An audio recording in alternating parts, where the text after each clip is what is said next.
Morning students, BA part first economics के paper first की इस क्लास में आप सबका पुनः स्वागत है। आज हम समष्टि अर्थशास्त्र पर चर्चा करेंगे। इससे पहले के लेक्चर में हमने व्यष्टि अर्थशास्त्र के बारे में जानकारी प्राप्त की थी। अंग्रेजी का मैक्रो शब्द ग्रीक शब्द मैक्रोस से बना है, जिसका अर्थ है विशाल या बड़ा।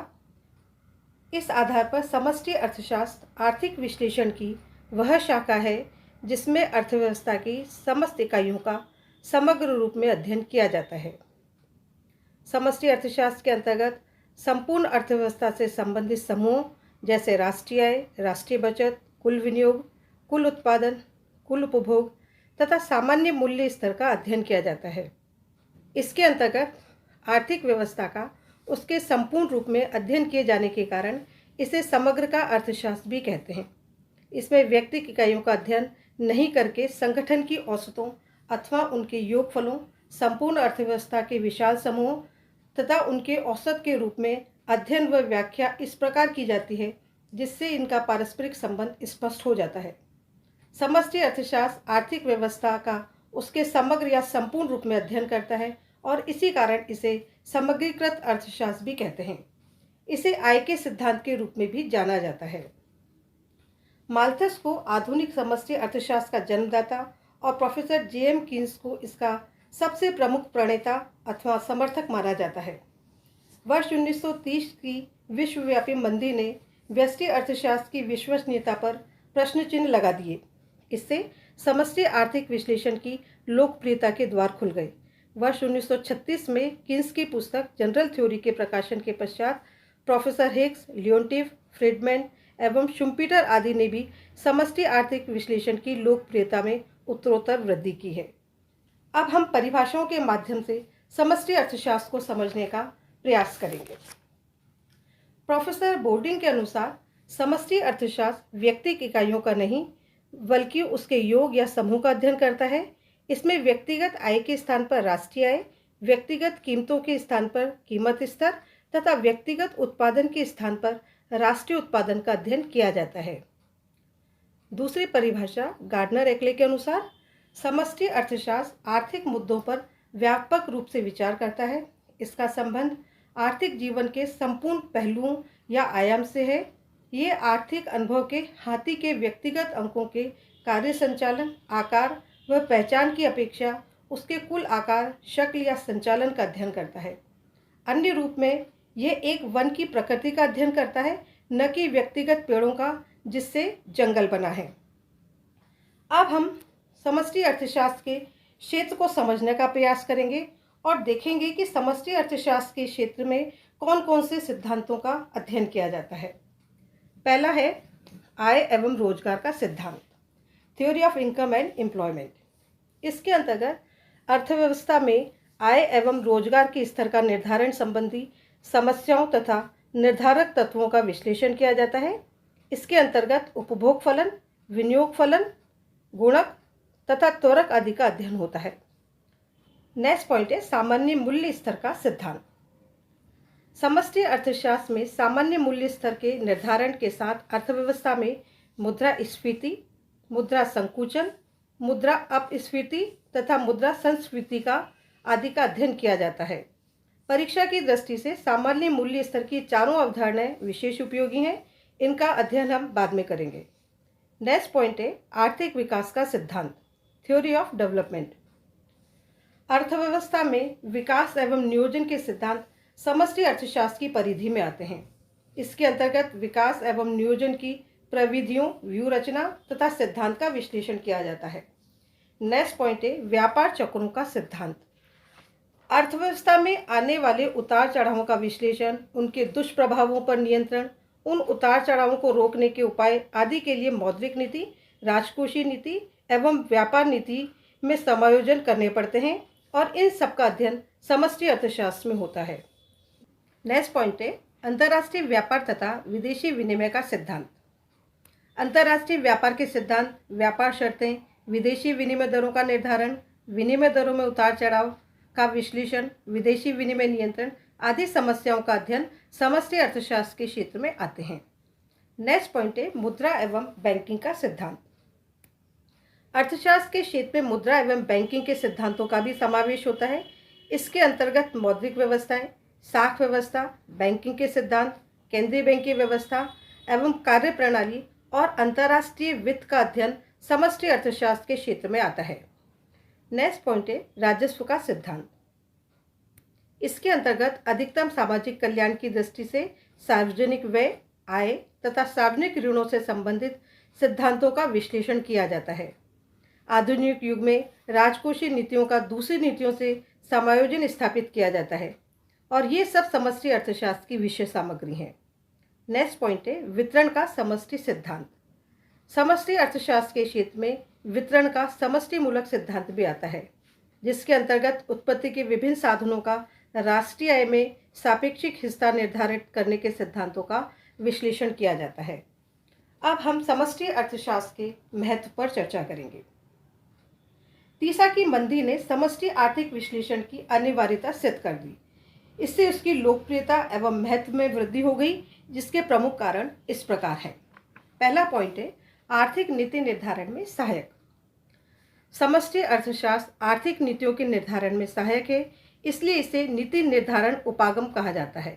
प्रोफेसर बोर्डिंग के मतानुसार आर्थिक नीतियों के निर्धारण की दृष्टि से समष्टि अर्थशास्त्र बहुत महत्वपूर्ण है, क्योंकि सरकारी नीतियां किसी एक व्यक्ति के लिए न होकर संपूर्ण समाज के लिए होती हैं। नेक्स्ट पॉइंट है आर्थिक समस्याओं के समाधान में सहायक। प्रोफेसर टिनबर्जन के मतानुसार समकालीन बड़ी समस्याओं के हल में योगदान करने की दृष्टि से समष्टि आर्थिक सिद्धांत नितांत आवश्यक है। अर्थशास्त्री राष्ट्रीय आय, राष्ट्रीय बचत, राष्ट्रीय विनियोग, उपभोग, राष्ट्रीय वितरण, उत्पादन आदि के समग्र अध्ययन से जटिल समस्याओं को सुलझाने में समष्टि अर्थशास्त्र का सहारा लेते हैं। नेक्स्ट पॉइंट है व्यष्टि अर्थशास्त्र के विकास के लिए आवश्यक। व्यष्टि अर्थशास्त्र समस्याओं को समझने एवं उनका समाधान खोजने की दृष्टि से समष्टि अर्थशास्त्र बहुत उपयोगी है। व्यष्टि आर्थिक सिद्धांत को समझने एवं उनकी सच्चाई जांचने की दृष्टि से समष्टि अर्थशास्त्र की महत्वपूर्ण भूमिका है। नेक्स्ट पॉइंट है अर्थव्यवस्था के संचालन को समझने में सहायक। आर्थिक प्रणाली की जटिलता को समझने के लिए जिस व्यापक दृष्टिकोण की आवश्यकता पड़ती है वह समष्टि अर्थशास्त्र के पास ही है। नेक्स्ट पॉइंट है आर्थिक नियोजन में उपयोगी। कुछ विषय जैसे नियोजन, आर्थिक विकास, बजट आदि का व्यष्टि अर्थशास्त्र में अध्ययन संभव नहीं हो पाता है। व्यष्टि अर्थशास्त्र से अपनी आधारभूत भिन्नता, आर्थिक नियोजन में व्यापक महत्ता एवं उत्तरोत्तर बढ़ती व्यवहारिक उपयोगिता के आधार पर भी समष्टि अर्थशास्त्र का समर्थन किया जाता है। नेक्स्ट पॉइंट है समष्टि मूलक विरोधाभासों के कारण समग्र या समूह का ज्ञान आवश्यक। समष्टि आर्थिक विश्लेषण में अनेक विरोधाभास हैं। उदाहरण के लिए एक खेत अथवा कारखाने के उत्पादन में वृद्धि से उसका मालिक धनी हो जाता है, किंतु सभी खेतों या कारखानों के उत्पादन में वृद्धि से सब अति उत्पादन जनित मंदी के दलदल में फंस जाते हैं। अतः समष्टि अर्थशास्त्र का पृथक विवेचन आवश्यक है। नेक्स्ट पॉइंट है कुछ आर्थिक समस्याओं के विश्लेषण में व्यष्टि अर्थशास्त्र की सीमाएं। कुछ आर्थिक समस्याएं ऐसी हैं जिनका विश्लेषण व्यष्टि अर्थशास्त्र से न होकर समग्र के रूप में समष्टि अर्थशास्त्र के द्वारा ही हो सकता है, जैसे राष्ट्रीय आय, राजस्व, सामान्य मूल्य स्तर, रोजगार, मौद्रिक नीति, बैंकिंग, अंतर्राष्ट्रीय व्यापार आदि का अध्ययन केवल समष्टि अर्थशास्त्र से ही संभव होता है। अतः इस क्षेत्र में ये उपयोगी है। अंत में अब हम समष्टि अर्थशास्त्र की सीमाओं का अध्ययन करेंगे। Limitation of macro economics. पहला पॉइंट है व्यक्तिगत इकाइयों के योग के आधार पर निकाले गए समष्टि अर्थशास्त्र के निष्कर्ष भ्रमात्मक। समष्टि विश्लेषण का संबंध व्यक्तिगत इकाइयों के योगों व औसतों से होता है, पर व्यक्तिगत या छोटे समूहों के योग से निकाले गए निष्कर्ष व्यक्तिगत या छोटे समूहों के योगों से निकाले गए निष्कर्ष व्यक्तिगत दृष्टि से तो ठीक हो सकते हैं, पर संपूर्ण अर्थव्यवस्था की दृष्टि से गलत हो सकते हैं। जैसे उदाहरण के लिए बैंक से व्यक्तिगत जमाएं निकालने से बैंक पर कोई विशेष प्रभाव नहीं पड़ता, पर अगर सामूहिक रूप से सभी अपने जमाओं को निकाल लेंगे तो बैंक असफल हो जाएंगे। नेक्स्ट पॉइंट है भ्रमात्मक निष्कर्ष। समष्टि अर्थशास्त्र समग्र के व्यवहार एवं कार्य संचालन का अध्ययन है, किंतु वास्तव में किसी समग्र की आंतरिक बनावट ही अधिक महत्वपूर्ण होती है, जो व्यष्टि अर्थशास्त्रीय विश्लेषण की विषय सामग्री का एक भाग है। समष्टि अर्थशास्त्र तो केवल सजावट की एक वस्तु के समान है, जो अंदर से बिल्कुल खोखली एवं महत्वहीन हो सकती है। नेक्स्ट पॉइंट है समूह के माप में कठिनाई।